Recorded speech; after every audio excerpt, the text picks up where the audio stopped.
Thank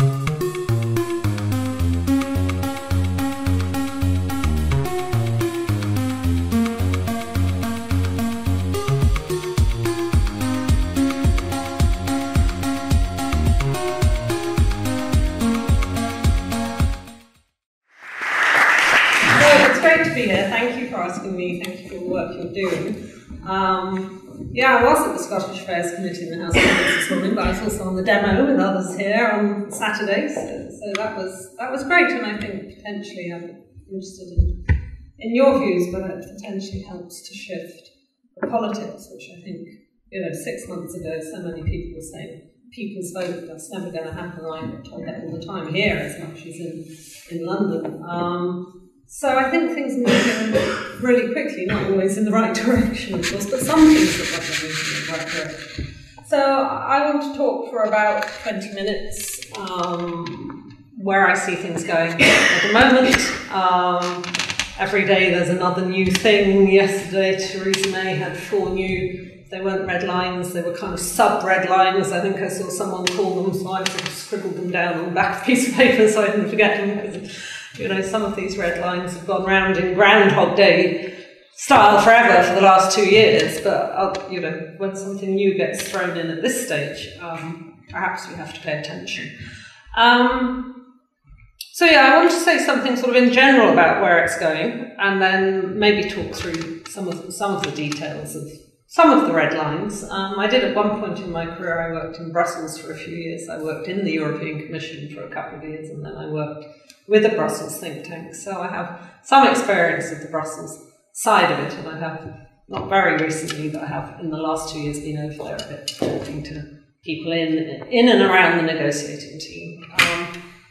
But I think for a lot of this, your guess is as good as mine. The uncertainty levels, I think, are quite extraordinary when we think of how long Brexit, in a sense, has been going on, the 2 and a bit years since the vote. When we think, you only have to look at the newspapers and TV on it every day to see all the different areas it touches. If you try and keep up with, we've heard the musicians a week or 2 ago wrote a letter about their concerns. Today or yesterday was leading scientists. 2 days ago was the CBI. And it's just, it touches everybody, and the uncertainty touches everybody. And given that unless we have a people's vote, or unless for some reason Brexit stops, and we're leaving, as you know, on the 29th of March next year, and yet we don't know if there's going to be a deal.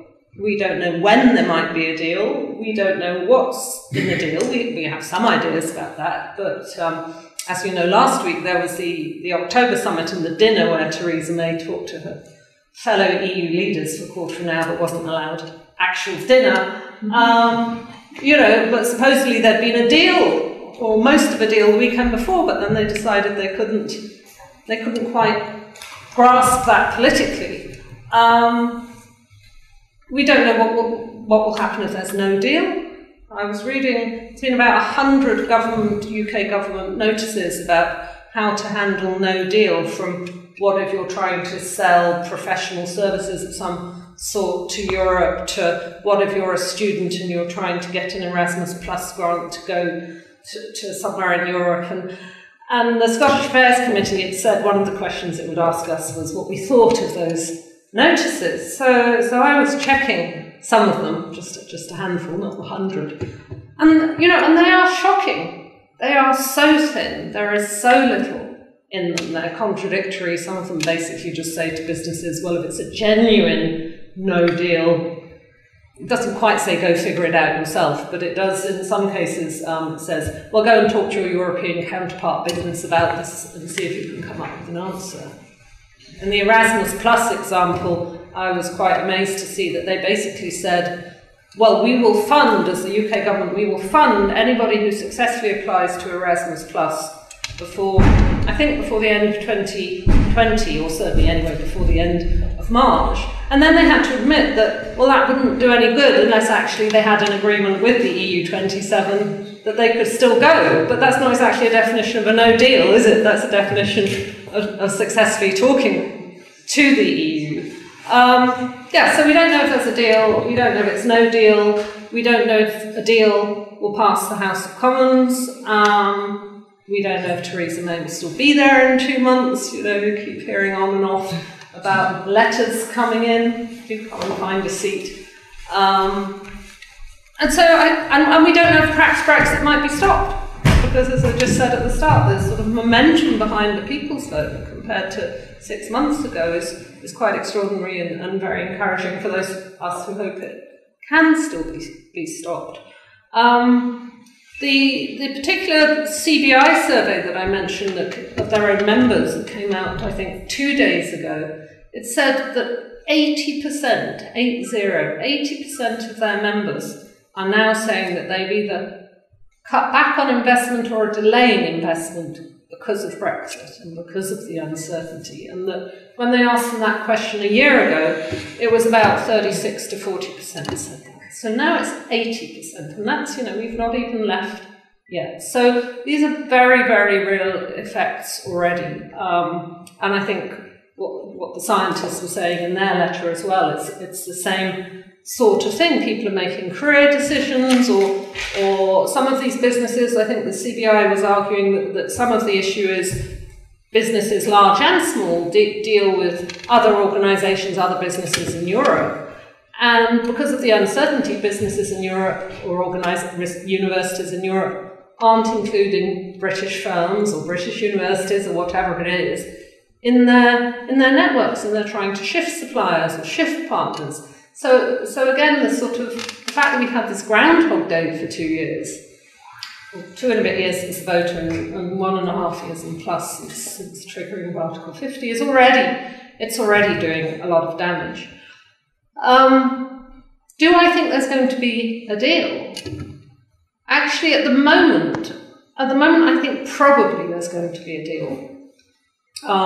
In the midst of not only this uncertainty, but I think we're in an extraordinary political moment in terms of the UK. I mean, the governing party, the Conservatives, you know, this deeply divided cabinet. It's very emotional, all the different positions about who wants what type of Brexit. I think, was it John Major who called Rees-Mogg's ERG group a party within a party the other day, and that sort of thing. So I think for people like me who spend a lot of my time analysing politics and where it might go next and so on, it's not exactly following any normal rules to the extent that there aren't exact rules, but it's just so kind of irrational and deeply divided. And this may be controversial, but I don't think the opposition, and particularly the main opposition, is effectively holding the government to account on this shambles.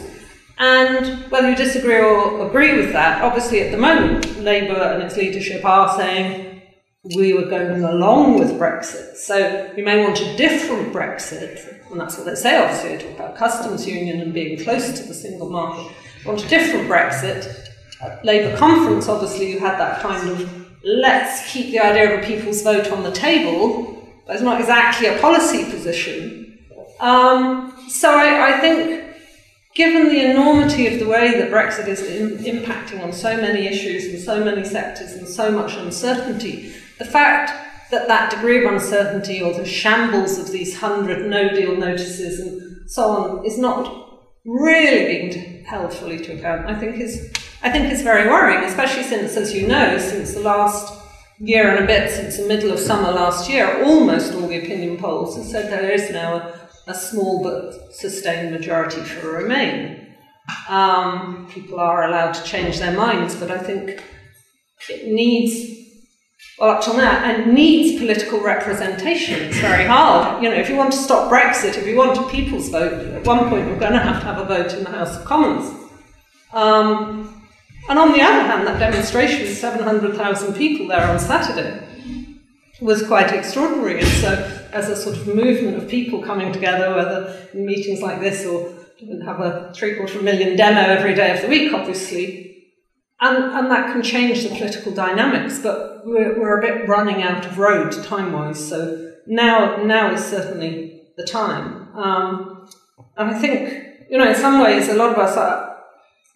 we're all, do we have to keep talking about Brexit? I'm an EU expert. Do I have to keep writing about it? There's so many other important things in the world. And I was just saying to Susanna before we started, I said, with that sort of way, we're all so frustrated with it in very many different ways. You say, if Brexit happens, which may well still happen at the end of March next year, we're going to be talking about it for the next 10 years. If there's a deal, there'll be a transition period, there might be a temporary customs union or an indefinite one, then there'll be a future trade deal. It will go on and on. And then in the midst of that, you might have an election, general election, different government, So if we're fed up with it now, we're going to get much, much more fed up with it. And that's before we talk about, the actual very serious damage that I think will come. And so amidst this kind of political chaos, really, I would say, political crisis, it's like a chronic political crisis, why do I think there's going to be a deal, and what sort of deal is there going to be? Or I would turn that round to some extent and say, isn't it extraordinary that I'm just saying to you, in my view, probably there's going to be a deal? Because the implications of no deal, literally no deal, not paying what we owe in terms of divorce payments, not protecting EU citizens, not having any legal basis for aeroplanes to fly, for drugs to come in and out and all that stuff, it's extraordinary that there's even the slightest chance of that. I think it's heading for a deal. I think Theresa May wants a deal. I think the EU 27 want a deal. It won't stop everything being messy, and it won't stop the damage that we will do to ourselves in terms of our own economy and society. But it will give us a smoother path ahead, or a smoother path downhill than literally going off the proverbial cliff edge, as we've talked about it. As you know, at the moment, the real sticking point is the Irish backstop that we did, or the UK government committed to last December, and repeated that commitment this March this year. And then ever since then, or more recently, has been trying to wriggle out of. So the agreement last December gave kind of three options, that either there was going to be a special deal for Northern Ireland, or we would solve it through the future trade relationship yet to be agreed, or there would be some other way of making sure the whole UK might be able to keep the border open. And what we've seen in recent weeks is obviously Theresa May saying, well, we don't want a special deal for Northern Ireland. And so the EU 27 and Michel Barnier are sort of like, that this is crucial, it's crucial for the peace process, the Good Friday Agreement, you're committed to it again, and what is the problem? And so as you know, Theresa May says, well, the problem is we're one union and we can't have a border down the Irish Sea of any sort, and then I think you saw last week Mundell and Ruth Davidson saying they'd resign if there wasn't just one uniform thing, and then it was reported a couple of days ago that Mundell was also going to resign if the new transition period was extended in common fisheries policy. And I was looking this up on the train, actually. I thought, if I'm going to refer to this, let me just cross-check what he said, so I Googled resignation threats. And then it came up that yesterday or the day before, he'd taken it back and said he hadn't said it, and that he wasn't resigning, but yes, he did believe in one union. So, it's hard enough trying to keep up with some of this technical stuff about what would a customs union look like and then the political stuff is also, no, I never said that. So, but obviously he did say that, and I think it's very shocking, because I think whatever your views on Scottish independence, and my think tank, we aim to stay impartial on that, but whatever your views, the idea that you're ready to risk, in some sense, the Northern Irish peace process because you don't want to give even the slightest bit of encouragement, or what you think might be encouragement. I think arguably it wouldn't be encouragement at all. But anyway, that you think it might give encouragement to Scottish independence, as if the UK can't cope with a certain degree of diversity, given we've already got quite a bit of diversity through devolution and for lots of other reasons. So Most of the rest of the deal, as you know, is basically done. Got deals on the money, that's been there for a long time. We've got deals, not perfect, but it's there on the EU citizens here and the UK citizens in the rest of the EU. And what Theresa May and the Tories have basically been saying is we can't have a permanent backstop because then we might be stuck in the backstop forever and it might be up to Brussels to say when we can leave it. Now, I see that's quite problematic, isn't it? It's quite problematic for a country not to be able to move on if it wants to, but that's the nature of the backstop we committed to. And then she also says, well, and we mustn't have this border down the Irish Sea. So the draft that Barnier had come out with in February, which said Northern Ireland would stay in the EU's customs territory, was seen as a red rag to the Tory bull, really. And so she said we can't have that, and this is where I'm going to just grab my little scroll of notes of what she said yesterday on her 4 new tests, which are meant to help things move forward after they stalled last week with the embarrassing dinner in Brussels that I mentioned. So the first of these 4 new tests is she wants the EU to make a legally binding commitment to a temporary UK-EU customs arrangement. Well, firstly, as the Irish keep trying to explain to her, a backstop's not a backstop if it's not indefinite. You know, if it's temporary and has an end date, that's not much of a backstop, you know, that you're going to sort of have my back now, but that by the end of December you're not, or whatever. It obviously doesn't work. So temporary is awkward. UK-EU customs arrangement, well, I think we're getting very used to this kind of brave new world language, aren't we? I think that means a customs union. Everybody thinks it means a customs union, but she can't get that through her cabinet, so the first thing she's got to do is call it something else, and that's what she did in June, and that's what she's still doing now. Then the second of these new yesterday red lines, sub-red lines, is an option to extend the transition as an alternative to the backstop. Right, although of course I'm not using her language because for her the transition is an implementation period, remember? And again, to reassure her extremely restless Tory troops who really don't like the idea of extending the transition, she said that will end before we get to early summer 2022, i.e. before we get to the next general election, should it take that long to get to the next general election. Now, this is half okay with the EU, probably. It's okay to extend the transition period, because as you know, at the moment it only runs for 21 months, till the end of December 2020, and that's a very short time to negotiate a future trade relationship in. But again, if it's an alternative to the backstop, and it's got an end date, then it's temporary, and then it's not a backstop. So she's already set out 2 things that are clearly not going to help her get to a deal with Brussels yesterday. Then the third one is all more of the same, really. She says the UK must be able to leave this arrangement at will.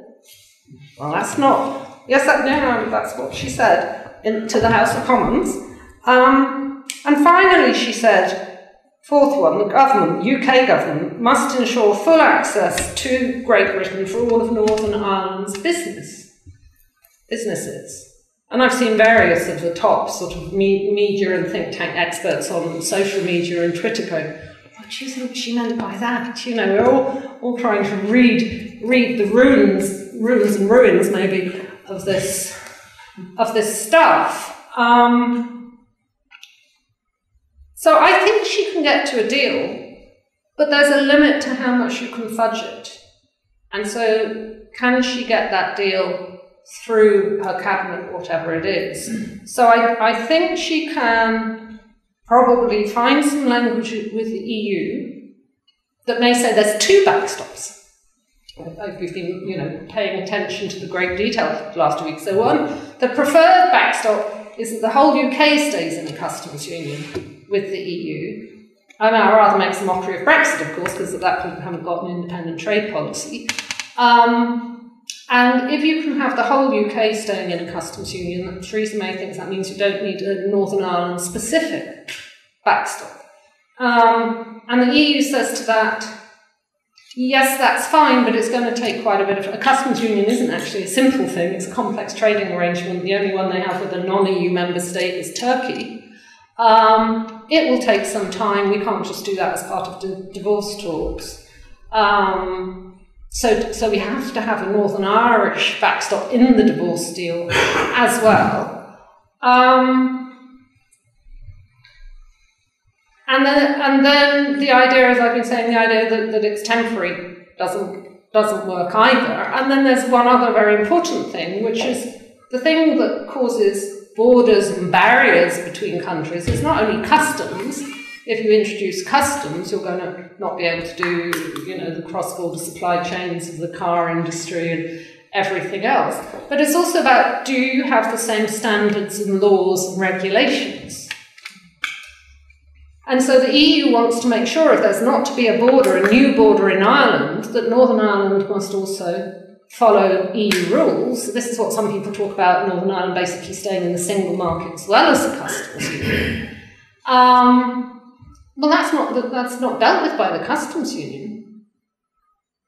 And so, what is May playing at here? And it seems that what she's playing at is firstly trying to reassure her Conservative troops that if she has a customs union backstop, there won't be a border down the Irish Sea. But nonetheless, there may be different laws and regulations in Northern Ireland to Britain, and there may be bureaucratic checks on that, but they won't be at the ports. So that's all right.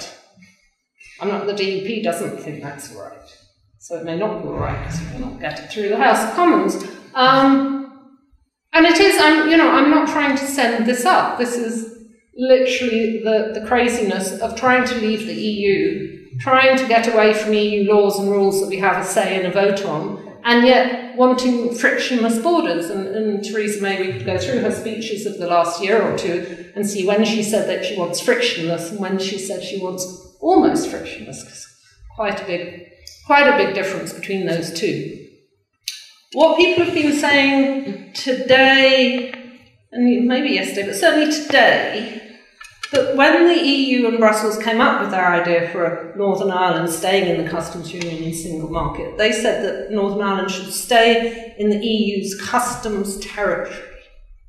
And this is Theresa May, Rees-Mogg, not possible, outrageous.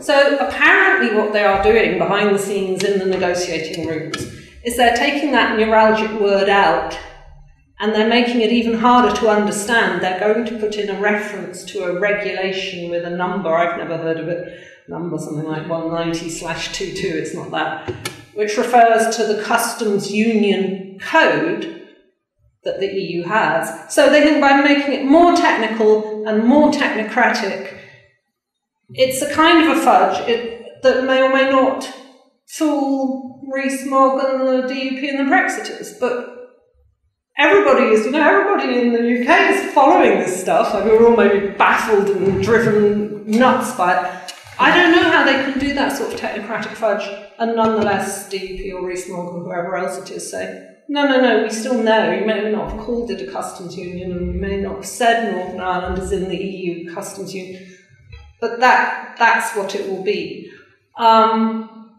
So they may get to a deal with a couple of backstops, one for Northern Ireland in very fudged technocratic language, one for a future UK customs union. That will still need bureaucratic checks. I don't know what they're going to do about this time limit problem. I really don't know, because Theresa May's cabinet are very exercised about that. I think what they were talking about a week ago was they were talking about having some procedures, because how do you agree, if you're trying to agree between the EU and UK that the future trade relationship, if you ever negotiate it, means you don't need the backstop anymore? Who agrees that? Don't you have to agree it mutually? What's the procedure? I think, and that in itself has received less attention recently, but I think it's very problematic, because if going back to other earlier red lines, no customs union, no single market, no European Court of Justice, and so forth, then you're going to have this Canada-style trade deal. But a Canada-style trade deal means you don't have frictionless borders. And this is the catch-22. Remember catch-22? Because if you don't have frictionless borders, you need a Northern Irish backstop. And if the Northern Irish backstop ends up being the UK's in a customs union, well, you can't have an independent trade policy, so you can't have that. But so it really doesn't add up, and that's before I start. But I'm going to stop in a minute. But when you look at some of the very serious best economists in the country and best economists in Europe, and what they say moving to a Canada-style free trade deal will do to our trade, that it could cut trade between the EU and the UK in goods by 35% and services by 60%. These are huge, huge numbers. It's not something at the margin because it's terribly important to you to leave. So I think there'll be a deal. When will there be a deal? Theresa May wanted it to be at this emergency summit on probably the 18th or 19th of November that currently has been put on ice. And the scene, from what people were saying, that she then wanted to bounce the Commons into a vote 2 weeks later before the Tory backbenchers and cabinet ministers had time to get up ahead of steam on opposing it. And I think if there's a deal, it's going to be very interesting to see what the EU 27 say. Because, the EU 20, and that's coming back to Saturday's demo, there were some really interesting news stories and political comments from Angela Merkel's senior advisor and so on about how amazing that demo was and how pro-European. So I think that's very interesting because the risk is, if there's a deal, you're going to have the EU 27 line up with May and say, this is good, this is the best we can do, up to UK politics, not our job to interfere, but we don't think we can do any other deal by the end of March. So I think the political dynamics, the pressure on MPs at that point should not be underestimated. Having said that, if the deal contains some of the elements I've tried to lay out, I think it's quite hard to see most of Labour MPs doing anything other than voting against.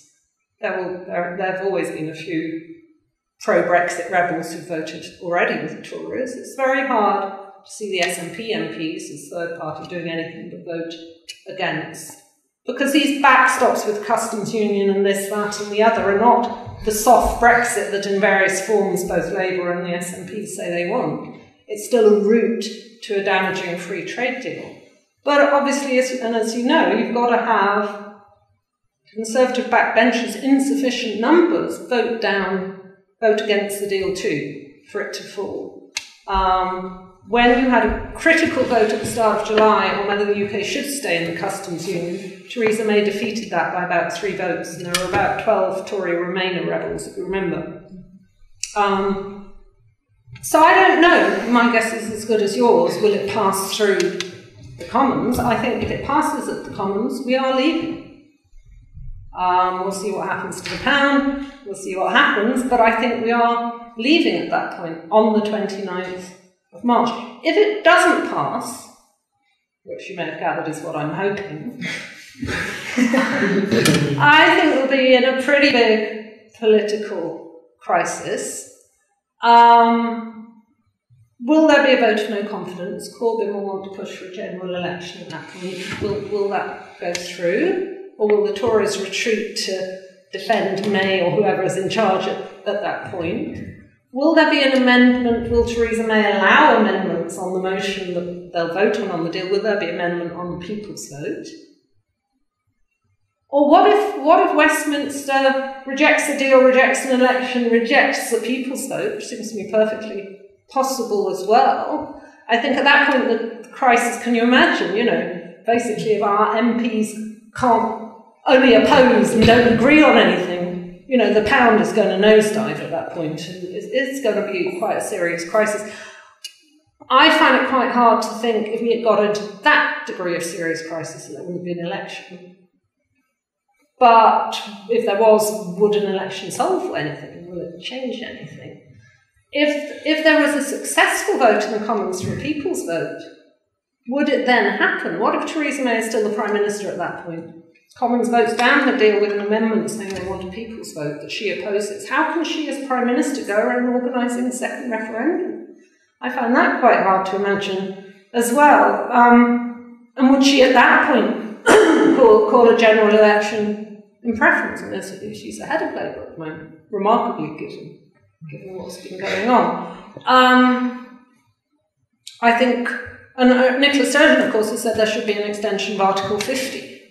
I think you can only expect the EU to agree to an extension of Article 50 if something is changing. So that would mean a general election, a people's vote, a shift perhaps through a general election to negotiations for a much softer Brexit or for no Brexit. So the fact that we would be imploding into a really big political crisis will not per se lead the EU to agree to extend Article 50. So I think I should stop, but I think, as I said at the start, this has gone on so long, this damn feeling of, Groundhog Day and so on. But we're not in the end game of Brexit, as I said. If Brexit happens, it's going on for 10 years or more. But we are in the end game of this Article 50 process.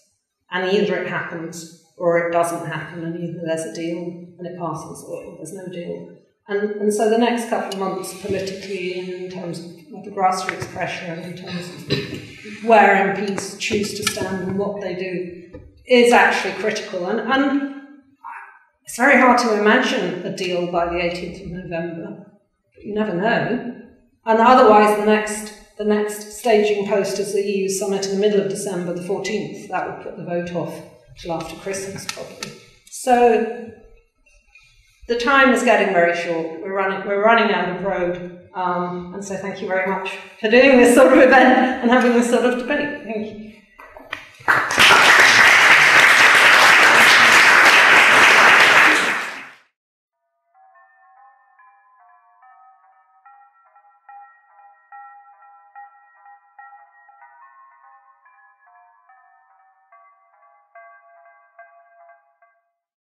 Yes, I mean, quite possibly. I think, the interesting thing to remember about Norway is Norway's in the single market but not the customs union.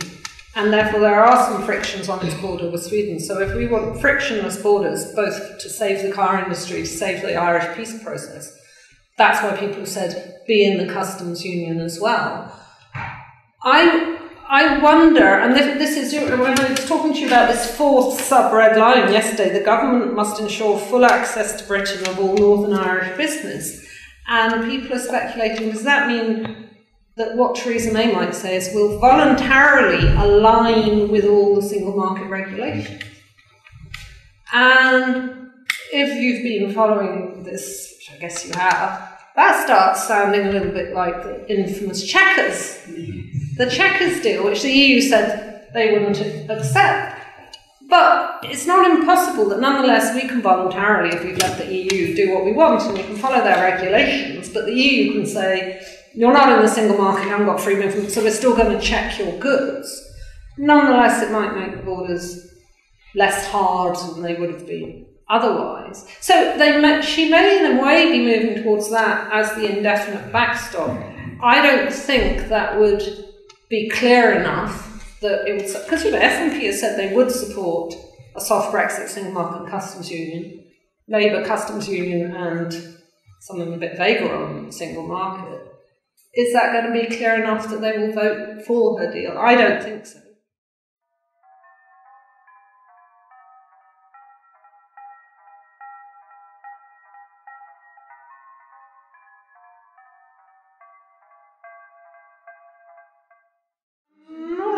It's particularly out of step. You're right, obviously the executive has been suspended, but that means some laws can be passed, maybe I'm wrong, can be passed and applied to Northern Ireland.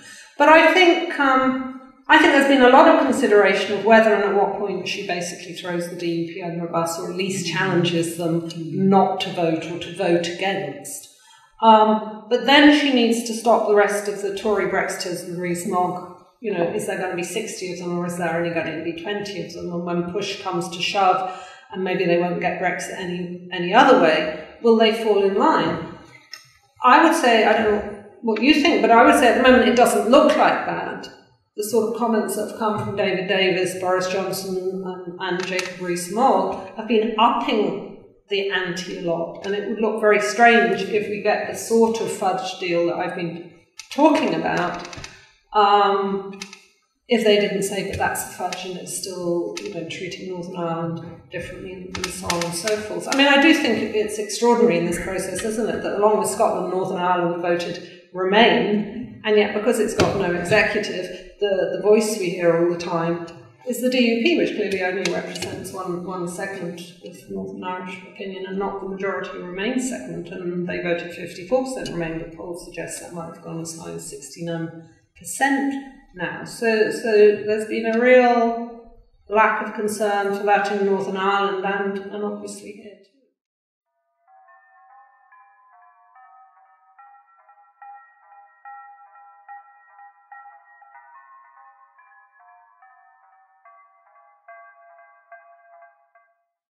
No, because I knew that question was coming at the end, and I had to say, when it went past 11:45, I had to say, I've got to speak in Perth this evening now, excuse me, I must go. And since Pete Wishart is the chair of the Scottish Affairs Committee, when he heard the word Perth, he said, oh, that's all right. So now I'm afraid I missed that bit, otherwise I would have said that.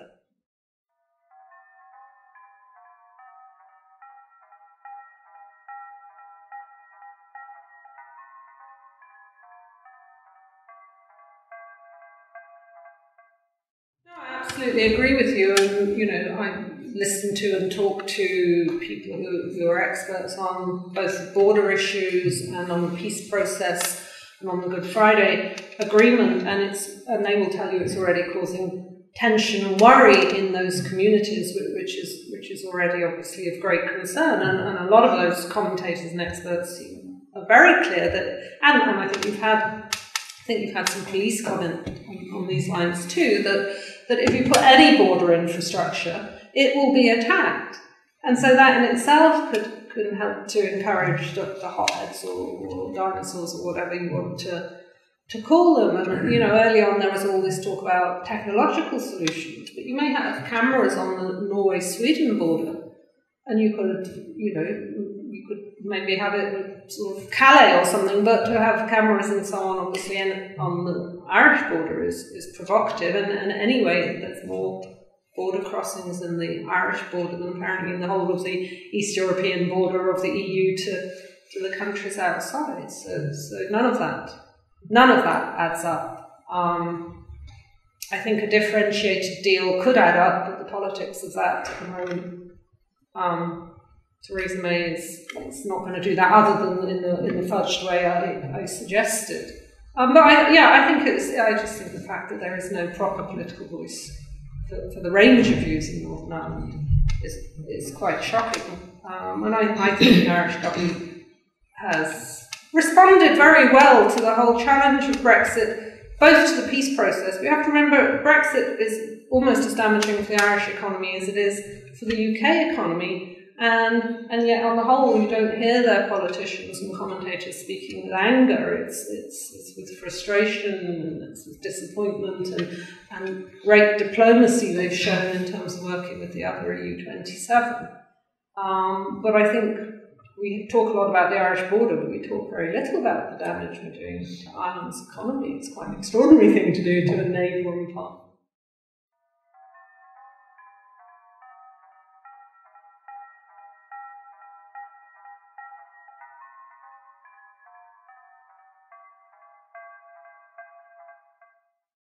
No, I think it's an interesting point because obviously it depends who's in government. But if Corbyn, and therefore it makes this backstop thing very interesting, doesn't it? In terms of this, is it permanent? Is it there for all time, or is it indefinite? Because if Brexit goes ahead, which governments are we going to have for the next 10 to 20 years? So the fact that Corbyn or even Theresa May negotiates customs union doesn't mean that whoever comes in 5 years later or 5 years later, they'll be bound maybe by the legal treaty, but the Commons, if they run a campaign in the country and the Commons says, right, now we've voted to upset this, and I'm not a lawyer, but, politics carries on and different views carry on.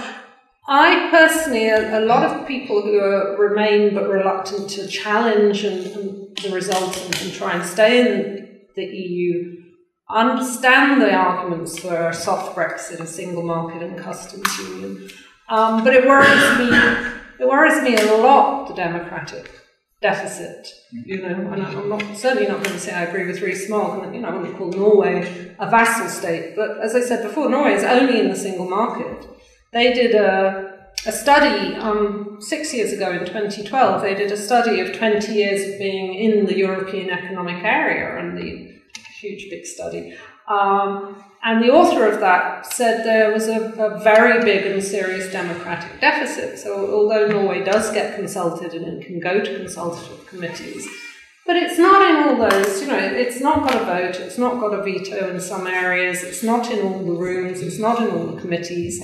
And some of the Brussels bureaucracy may not be necessary, but, you know, the bits that I've seen of it, where you see how people argue and debate within the Commission about what's the law to put forward, people are fighting their corner and countries are fighting their corner. You've got obviously the MEPs in the European Parliament, you've got the EU 28 with us at the moment, in the Council of Ministers and the European Council. And positions on trade deals or positions on new laws, whether it's about chemicals or cars or the environment, take a long time. And are we saying, when we say we could happily be in a soft Brexit, are we saying all that's really nonsense, all that doesn't help you to, you know, figure out your interests as a country and consult internally and then go and argue your case? Obviously, we wouldn't all agree with that, because, you know, if it's a Conservative government, then they might be arguing for a free trade stance in the EU that some of their opponents, some people on the left here, for instance, might not support, but then that's democracy. But it is a very powerful and detailed process that goes on in the EU to get to new laws and new trade deals. So I think it's not a small thing to be a rule taker. And I also think what worries me again about it is that, you know, if you think of all the lies in some of the Eurosceptic tabloids and whatever Boris used to write when he was a journalist, and lies about bent bananas and all that sort of thing. But if we are outside but in the customs union and single market, eventually there will be new rules and regulations that don't suit us. Because we won't have been in the room enough and we won't have a vote. And then when the Eurosceptic tabloids, who, as you say, will still be there, and they say, look what's happening, vassal state, etc., there may be more truth in it than we're used to having to admit or agree with. So, I mean, obviously, as you could have a whole debate for a whole evening about soft Brexit would limit the economic damage, but we're talking about politics and democracy here as well, and I really worry about that democratic.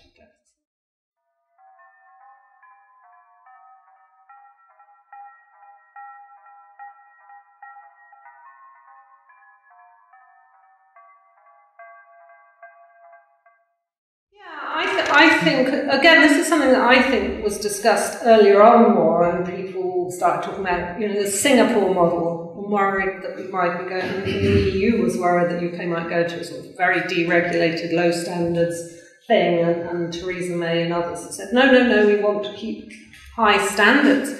But I think it's pretty clear, if you listen to Liam Fox or Rees-Mogg or others, there is a very right-wing deregulatory agenda there, and it may not yet have the majority in the cabinet. But again, it's what we were talking about in the previous question. You know, politics unfolds over time. I'm sure the EU, if Brexit happens and if we negotiate a trade deal and whatever happens somehow with the Northern Irish backstop, will try and put level playing field so-called conditions in there. You know, that environmental standards and labour standards and so on must go up in line with the EU, but that can be reneged on again, presumably, if you had a very right-wing, an even more right-wing government, let's say, you know, coming in. So no, I think these things are a genuine worry. On the other hand, yes, what is this for? Yes, what is this for if it's not to deregulate? Or what is it for if it's not to change regulations? And in fact, what I was giving evidence with 3 other think tank people this morning at the Scottish Affairs Committee was on what I found, in a sense, the rather fantastical question of what should a future UK and Scottish trade policy look like? So after Brexit, after the backstop, after we really don't know, but Ross Thompson, the Scottish Conservative MP, is on that committee, and he was asking about the problems that would arise if the UK stayed in line with EU standards. And if there were common regulatory standards, so wouldn't that get in the way of us trading with Asia? So I'm not saying that he said, because he didn't say deregulation, but he was certainly looking at, the advantages to go our own path on regulations, and I think that's sort of thing Boris and Rees-Mogg has said as well. And then the more you do that, the more you're going to harden borders and reduce trade between the UK and the EU, even without worrying about the Northern Ireland backstop. So no, I mean, this is a very political project. It always was.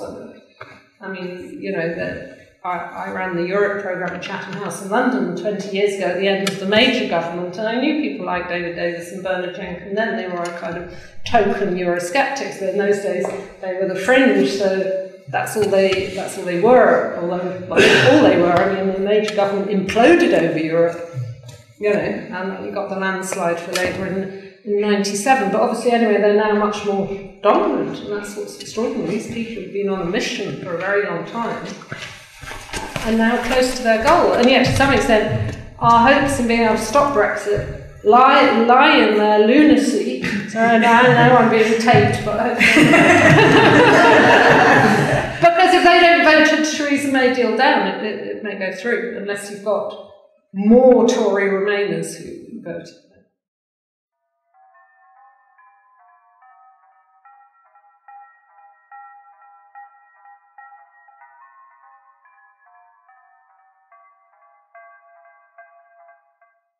It's a misrepresentation. It's the idea that you can't share and pool sovereignty, and that you haven't shared and pooled all of it, and also it's very inconsistent, isn't it? And I said this at the committee this morning. I said you can't both say that you want to sort of come out of the single market and therefore damage your trade, reduce your trade, cut migration, and say you want to be global Britain. So so which is it?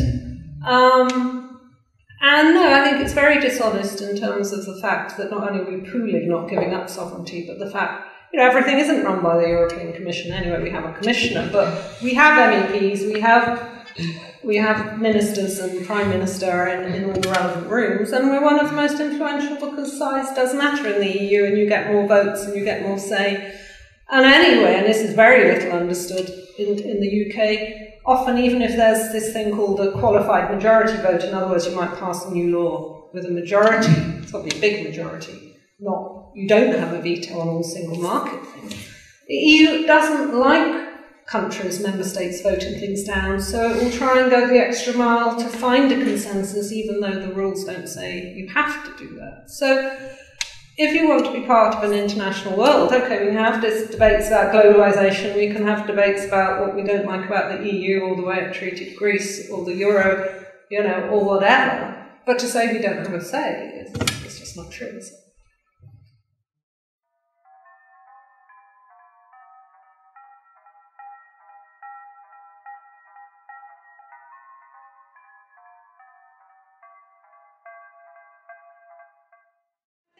Up to a point. I mean, one of the interesting side effects of Brexit was it seemed to have an effect on opinion polls in many countries in the EU, that the EU became more popular in the year or two afterwards. And yes, you've got authoritarian governments in Hungary, and Italy has gone to the far right, and we can argue about what's driving that. But equally, on the other hand, when Macron came into France, he was saying some really interesting broad things about we need to relaunch Europe, and okay, he probably wouldn't agree or criticise what happened in the euro crisis as much as I would, but you've got to kind of make it relevant to people in the times again, do more on climate change, do more on sustainable energy, and do more to help developing countries, and do more to help inequality across the EU. But, I mean, at the moment, the euro is quite problematic, I think, and of course, at the moment you've got the Italian government in a major clash with its EU partners over its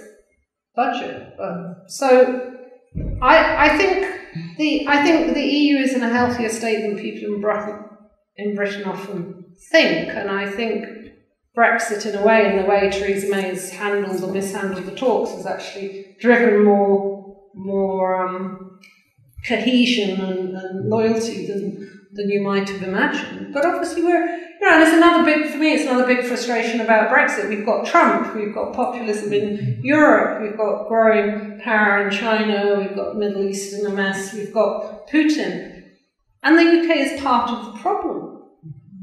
I mean, we may not always support the particular foreign policy of whoever's in power, but we're just... I had that said to me by a Swedish official in Brussels about a year ago, because they said, well, we really care about human rights, and from their point of view, UK had actually been quite good in various fora on human rights, and they said to me, when do you think the UK might come round again? Might we start behaving to some extent like a reasonable player in Europe and internationally?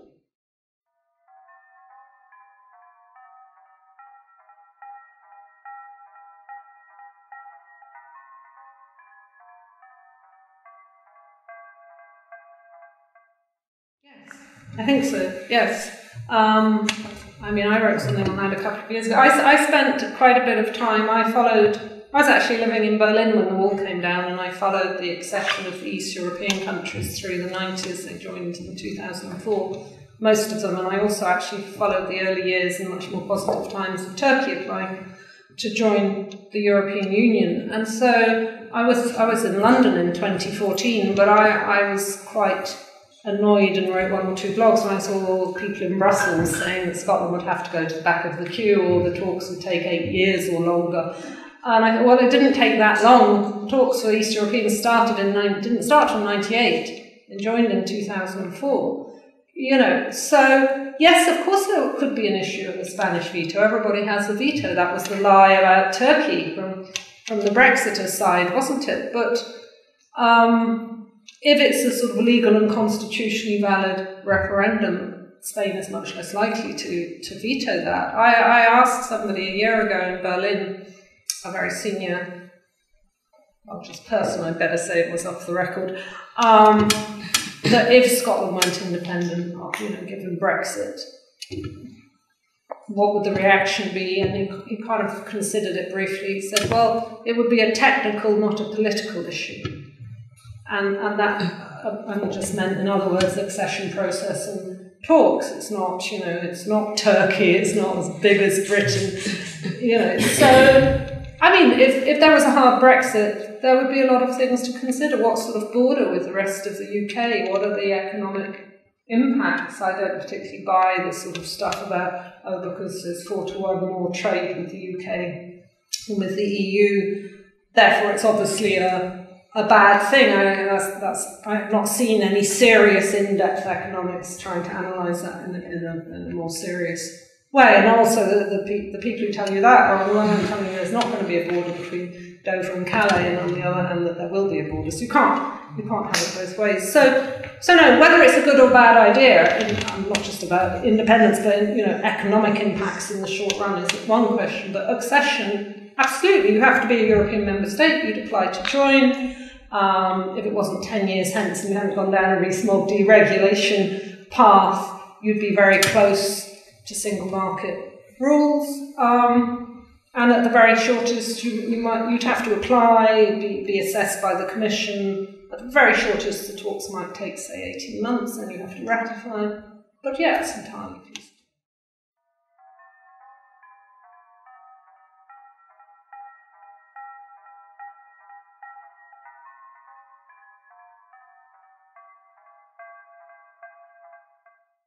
I think, on the one hand, Corbyn has said he wants a customs union, and then on the other hand, he said he still wants a say in trade policy, so it's not been entirely... And does he want to say in EU trade policy, or does he want still to be able to negotiate other trade deals? He wants to be ever so close to the single market, but he wants sort of opt-outs on state aids and public procurement and things that the EU probably not going to give him, and he seems to have flip-flopped from supporting free movement to not supporting free movement. But I think Keir Starmer has clearly been in Brussels a few times and talked to Barnier and talked about how you might tweak a Norway model. And there's no reason why they couldn't tweak, to some extent, the Norway model because, as I said before, there's no country at the moment in the single market and the customs union except for within the EU. So they might not get exactly what they want, but they might get something quite close to a soft Brexit. Then it goes back to our discussion about democratic deficit. But what if Corbyn won an election but was a minority? And then what would the SNP and Lib Dems vote for? Would they vote for a soft Brexit, because both have said pretty much they support it? Or would they say, people's vote, we prefer to stay in and we want our votes and not to completely immediately collapse as a government, we'd like another EU referendum. But then if neither Corbyn nor the Tories were campaigning for that, we might still win it. But anyway, if the SNP was a third party, which quite possibly, probably they still would they say, no, we want the Section 30 order?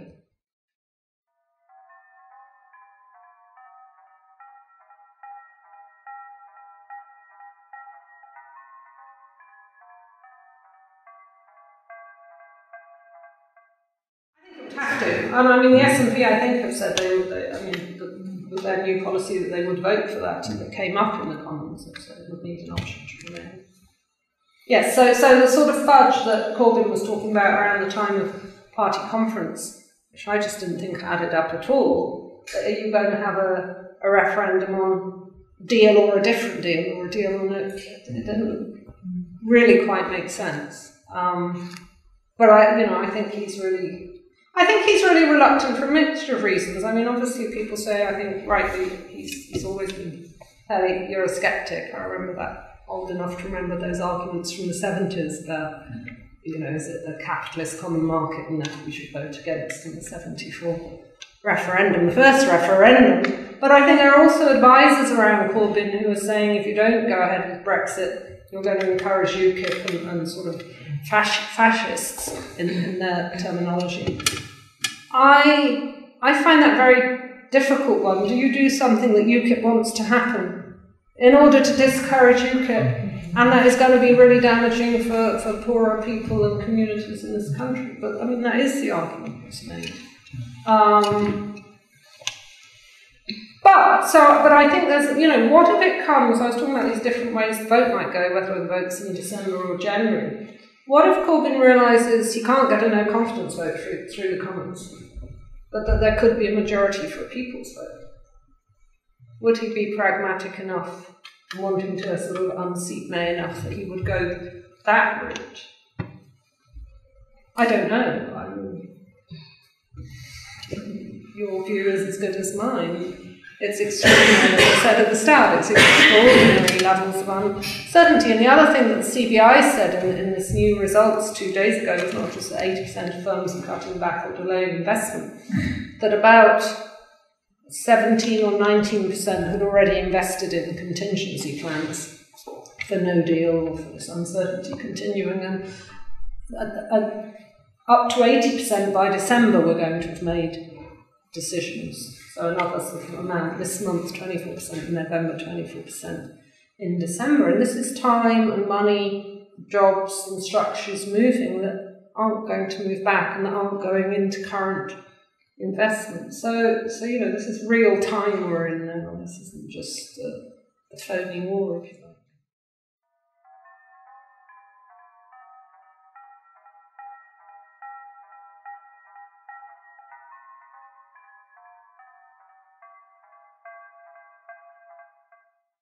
What we haven't talked about much tonight is, of course, the fact that we're talking about the divorce deal, which is called the withdrawal agreement, and then a political declaration on what the future relationship might look like, which will be trade and security, and will presumably include some discussions, or there'll be separate discussions about migration and so on. So that's not going to... if there's a deal, there will be this transition at least to the end of December 2020, and we'll still have free movement rights then, but there won't be any new information about the sort of migration policy and visas. That will all And that's why some people call it a blind Brexit, because we're not going to know that much about what comes next. And we had Javid, who's responsible for migration and home policy. I mean, we're at this stage in the Brexit process, and we've just had the outline from a speech she gave of what the future migration policy might look like, but we don't have the white paper or the bill yet. I mean, all these, things are coming extremely late, and they look like, as you were hinting at, I guess, privileging higher wage immigrants over lower wage ones. So I was at the cross-party cultural committee in Hollywood a couple of weeks back with a panel on Brexit, mostly musicians and artists and writers, and the musicians are saying they're not getting jobs across Europe, they're not getting gigs and whatever else because there's so much uncertainty. So any European concert hall or band or club or they hire elsewhere. So no, I don't think it's going. That 95% may help EU citizens here, UK citizens in Europe, but it won't help that wider problem. That will stay blind.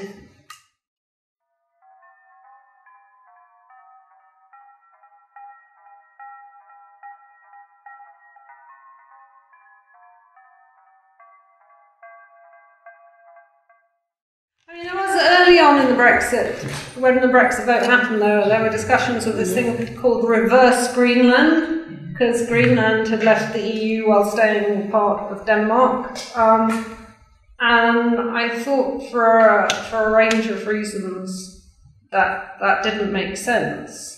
Partly because the whole UK is much bigger than Greenland and England's very big, but also if the idea was that Wales, Scotland and Northern Ireland should all stay in the EU, but then what were they going to do when they kind of voted on EU foreign policy, and then England would still have its own, can't have two foreign policies, well, unless you devolve it, but that sounds rather like independence, really, doesn't it? So, but I think it is extraordinary, and it is, in my view and view of a number of people, obviously Brexit has, of course there was a big chunk of people voted to leave in Scotland too, but the intensity of it and the divisions are a battle over English national identity and the future of England. There was an excellent article a few days ago by Fintan O'Toole, the Irish journalist, talking about the phony unionism of the English nationalists. And you saw that extraordinary poll that was done partly by the Edinburgh Constitutional Change Centre, Edinburgh University, a survey that showed that Leave voters and Tory voters would happily contemplate Scottish independence and Irish reunification as part of getting Brexit. What I didn't realise was talking to someone a couple of days ago who said that's also the case for some chunk of Scottish Tory voters. As I said, well, how does that add up? You mean Scottish Tory voters would rather get Brexit and allow Scottish independence? So are they all going to leave the country and go to England to get Brexit? I mean, okay, polls can be strange creatures sometimes, but yes.